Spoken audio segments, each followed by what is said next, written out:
The sun cast a warm golden hue over the backyard, where laughter echoed across the street, inviting the entire neighborhood to partake in a celebration.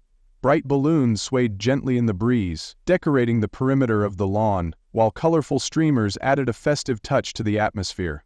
It was a typical Saturday afternoon in a quiet suburban neighborhood, a perfect setting for a children's birthday party. In the center of it all, Pogo the Clown, in his oversized shoes and floppy red hair, was the star of the show.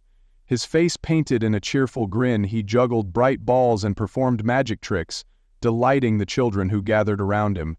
Their innocent giggles filled the air as they watched in awe as Pogo conjured balloon animals from thin air, each twist and turn bringing forth a new creation. He brought joy to kids, performing magic tricks, making balloon animals, and putting smiles on their faces. But this light-hearted scene was not the entire picture, for behind the bright painted smile of Pogo there existed another world entirely, a world hidden behind layers of false laughter and tricks.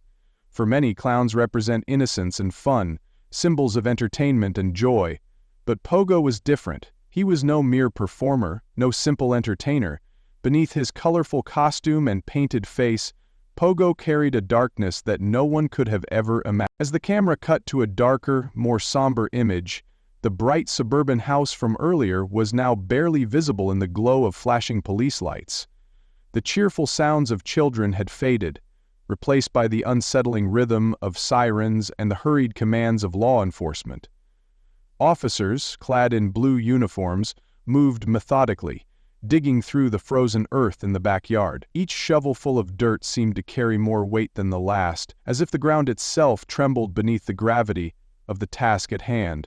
What had begun as an ordinary evening in an unassuming neighborhood was slowly unraveling into something far more complex, with each passing second bringing them closer to an unfathomable truth. The discovery of what lay beneath the surface of that seemingly innocent suburban home would bring the community to its knees. But beneath his clown makeup hid one of America's most prolific serial killers, who murdered 33 young men and boys. It was a chilling revelation, one that would shock the nation.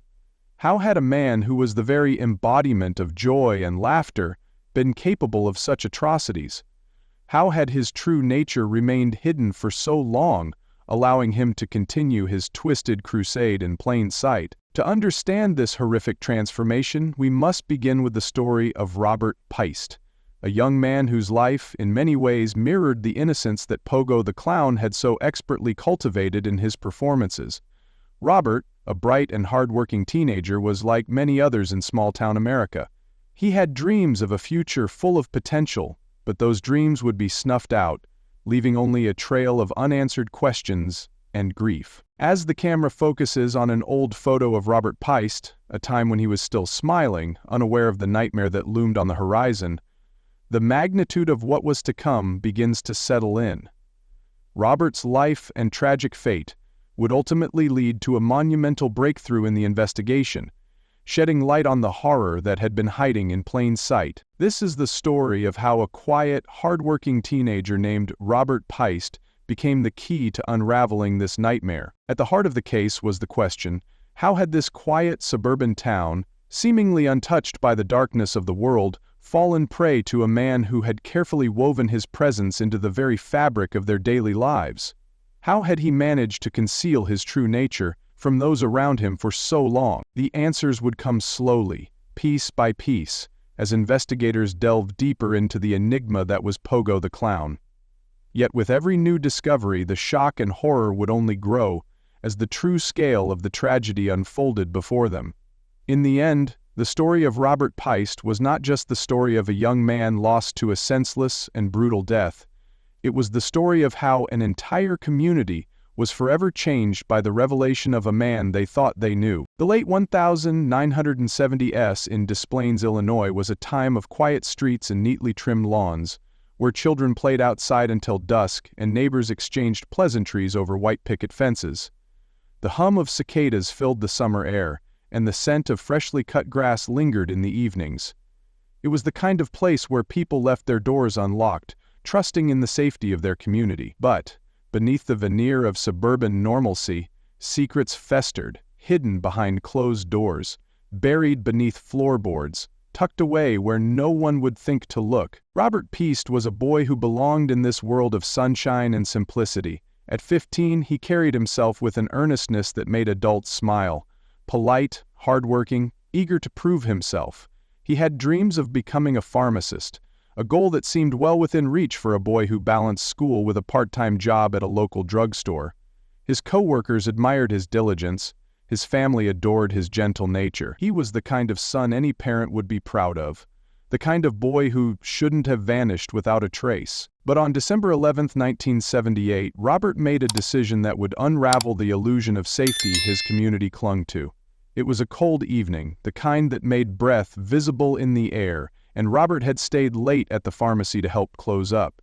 His mother expected him home for dinner, but before he left, a contractor named John Wayne Gacy stopped by. Gacy was a familiar face, a man who had built a reputation as a successful businessman, a man who volunteered at charity events and hosted neighborhood cookouts. He mentioned a potential job opportunity, something that paid well, something that might help Robert save for college. It should have been harmless, it should have been nothing, but Robert never came home. John Wayne Gacy was a man who understood the power of a smile. He wore his charm like a well-tailored suit, fitting seamlessly into the fabric of Des Plaines' respectable society.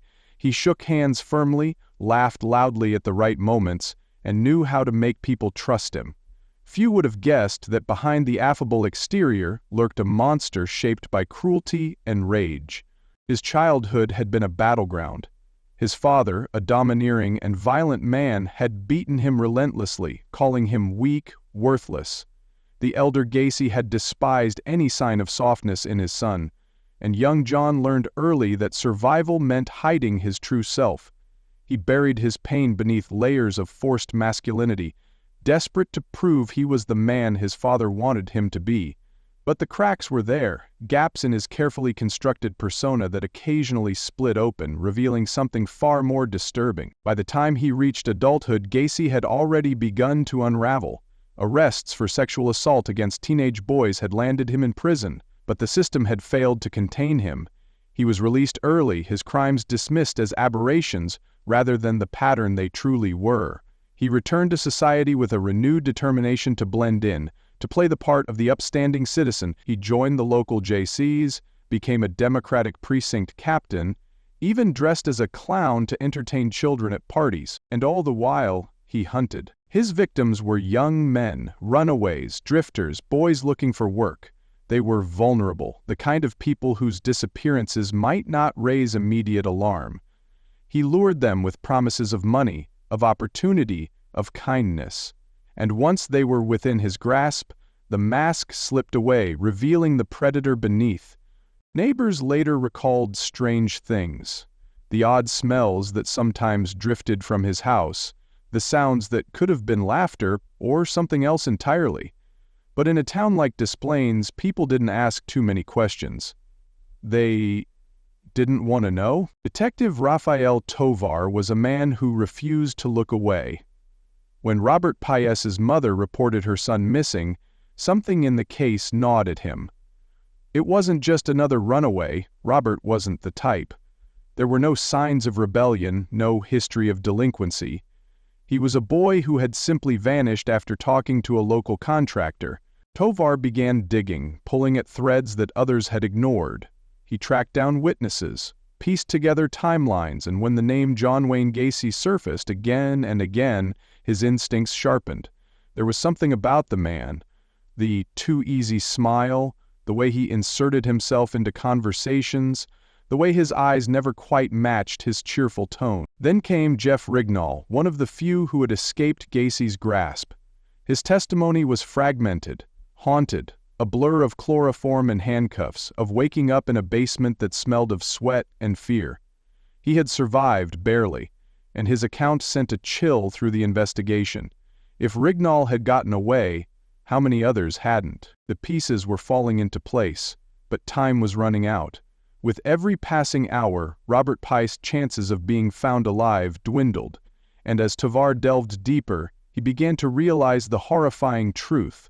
Gacy hadn't just taken Robert, he had been killing for years, and the bodies were buried beneath the house. The night Robert Pice disappeared was cold enough to make the pavement ache. The pharmacy had just closed, its fluorescent lights flickering off as Robert stepped outside, his breath curling in the air. He was supposed to go straight home. His mother had made meatloaf. John Wayne Gacy was waiting. He leaned against his black Oldsmobile, a contractor's business card pinched between thick fingers. He had a way of standing that made him seem both casual and deliberate, like a man who belonged exactly where he was. When he smiled, it was the smile of someone used to getting what he wanted. "You looking for extra work?" he asked. Robert hesitated. He was a careful kid, raised to be polite but wary. But Gacy didn't seem dangerous. He was a businessman, a guy who shook hands at the Rotary Club. He mentioned a construction job, good pay, something that could help with college. The car door opened. Robert got in. Inside the vehicle, the air was thick with the scent of cigarettes and something sharper, chemical, medicinal. Gacy kept talking, his voice steady, friendly. He asked about school, about Robert's plans. Then, at a stoplight, he reached into the glove compartment. Robert didn't see the rag soaked in chloroform until it was pressed against his face. His body jerked, limbs flailing, fingers clawing at the door handle. But Gacy was stronger. He held him down, whispering, "Easy, easy, just relax," as if he were calming a spooked animal. The world blurred. Robert's vision tunneled. Then, nothing. When he woke, he was in the basement. The house on Summerdale Avenue looked like any other on the block. Neat siding, a well-kept lawn, Christmas lights strung along the gutters. Inside, the living room was cluttered with paperwork, fast food wrappers, a half-finished puzzle on the coffee table. A normal home, but beneath the floorboards, the crawl space waited. Gacy had prepared for this. He kept ropes, handcuffs, a roll of duct tape in a toolbox under the stairs. He knew how to muffle sound, how to position a body so the spine would snap cleanly under pressure. He had done it before. Many times. Robert fought, he screamed. Gacy didn't like that. The killing wasn't quick. It wasn't meant to be. When it was over, Gacy dragged the body to the crawl space, where the dirt was already disturbed. He had dug earlier, knowing he would need the space. He rolled Robert into the hole, then covered him with lime to speed up decay. Upstairs, he washed his hands, scrubbing under his nails. He ordered a pizza. By morning, Robert's parents were already calling hospitals. His co-workers at the pharmacy swore he wouldn't just leave. His little brother kept checking the driveway, waiting for his big brother's car to pull in. Gacy, meanwhile, went to work. He had a construction job to oversee. He joked with his crew, complained about the cold. When a cop car drove past the site, he waved. Detective Raphael Tovar started with the last people who saw Robert alive. The pharmacy staff mentioned a contractor, friendly guy, drove a black car. A check of recent visitors led to Gacy's name. Then the records turned up something else. Gacy had a history. In Iowa, he'd been convicted of sexually assaulting a teenage boy. He'd served time, but not enough. He'd been released early, allowed to slip back into the world with no warning attached to his name. Tovar requested a search warrant. The first officers to enter Gacy's house noted the smell. Sweet and rotten, like spoiled meat and wet earth. They found pornographic magazines, a collection of handcuffs, a stained mattress in the basement. Then one of the cops knelt near the furnace. The floorboard was loose. Underneath, the dirt looked freshly turned. He brushed it aside. A human finger bone surfaced. Gacy was brought in for questioning. He sat calmly in the interrogation room, hands folded, as if he were discussing a construction bid. He denied everything. Then Tovar mentioned the crawl space. Gacy's breathing changed. They played him recordings of his own voice from earlier interviews. Tiny contradictions, slips in his story. They showed him photos of missing boys, one after another. His face twitched. Hours in, he asked for a map. When they gave him paper, he began drawing. X's marked spots under the house, in the river. "There are more," he said. The autopsies would later confirm what Gacy admitted. Most of the boys had been strangled, some had been stabbed, a few showed signs of torture, broken ribs, teeth missing.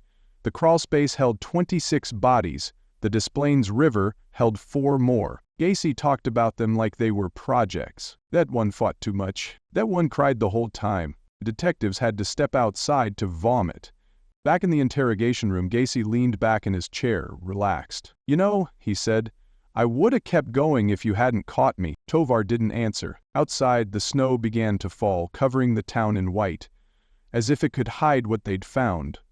The courtroom was packed on the first day of the trial, every seat filled with reporters, families of the victims, and curious spectators who had followed the case in the papers. The air was thick with tension, the kind that made people sit forward in their chairs, afraid to miss a single word. John Wayne Gacy entered in a suit and tie, his face carefully blank. He looked like any middle-aged businessman. His hair neatly combed, his posture relaxed. Only his eyes gave him away. Flat, empty, like two chips of glass. The prosecution wasted no time. They called Jeff Rignall to the stand first. Rignall's hands shook as he spoke. He described the night Gacy had picked him up, the chloroform-soaked rag, the basement. He talked about the handcuffs, the torture, the way Gacy had laughed when he begged for his life. His voice cracked when he described escaping, crawling half-naked into the snow, his body covered in burns and bruises. Gacy stared at him the whole time, unblinking. Then came the forensic experts. One by one, they laid out the evidence, the bones from the crawl space, the fibers matching Gacy's carpet found on victims' clothes, the sketches Gacy himself had drawn of where he buried them. A detective played a recording from Gacy's jailhouse phone calls, his voice cheerful as he joked about the investigation. "They'll never find them all," Gacy had said. The gallery erupted. A woman sobbed. The defense tried one tactic: insanity. They brought in psychiatrists who talked about Gacy's childhood, the beatings from his father, the years of repressed rage, the possibility of dissociative episodes. They argued he wasn't in control of his actions, that he was a sick man, not a monster. But the prosecution had a rebuttal. They showed receipts. Gacy had purchased the ropes, the handcuffs, the lime for the bodies, all weeks before some of the murders. They had his work schedules, proving he had taken days off, coinciding with disappearances. This wasn't madness. This was calculation. The jury deliberated for less than 2 hours. Guilty, on all counts, death by lethal injection. When the judge read the sentence, Gacy smirked. He leaned over to his lawyer and whispered something. Then he turned to the families in the gallery, lifted his chin, and walked out like a man who still believed he'd won. Robert Peist's parents held each other in the hallway outside the courtroom. They had waited years for this moment, but there was no relief, only exhaustion. Their son was still gone. No verdict could change that. Across Des Plaines, neighbors locked their doors a little earlier. Parents called their kids inside before dark. The town had always been a place where people trusted each other. Now, they wondered how many more monsters might be hiding behind friendly smiles. The media couldn't get enough. Newspapers ran headlines calling Gacy the killer clown, fixating on his community persona, his Pogo the Clown performances at children's parties.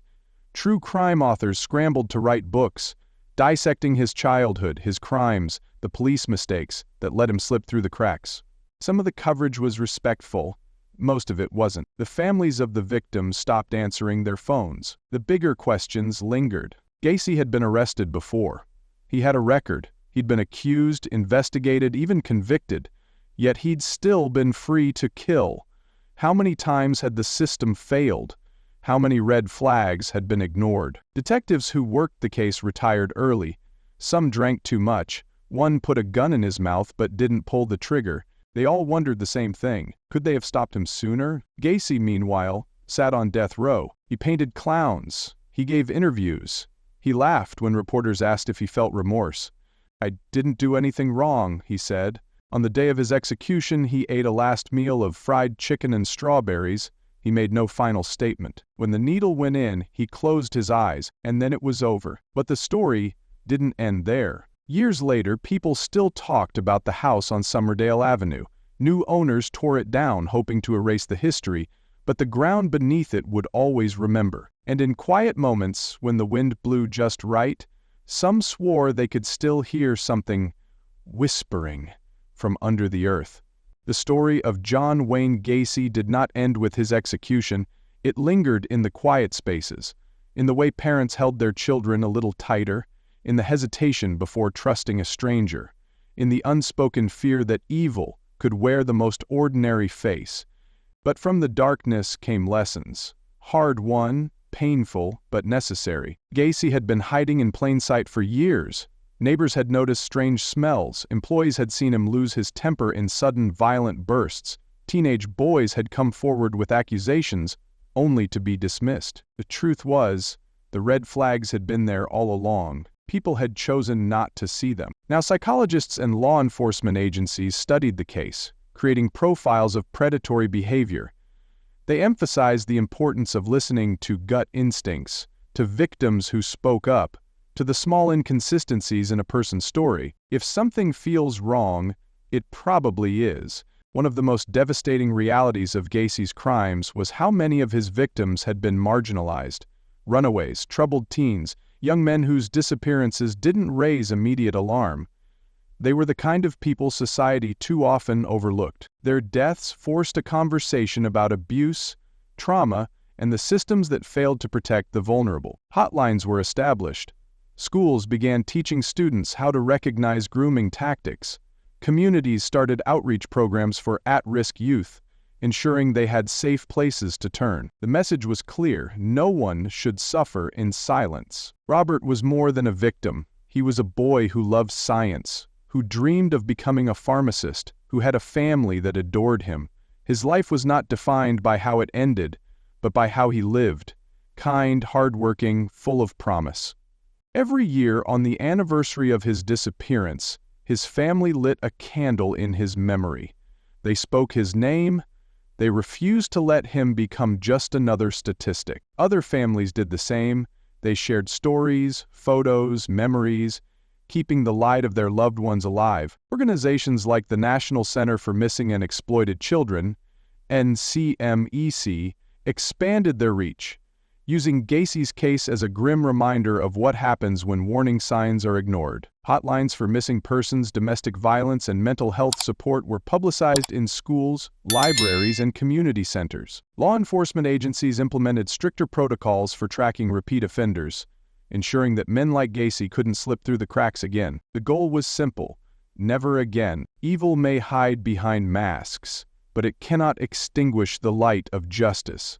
Let us honor the lives lost by ensuring no one else suffers in silence. The candles burned steadily, their flames unwavering, because the fight wasn't over, and neither was the hope.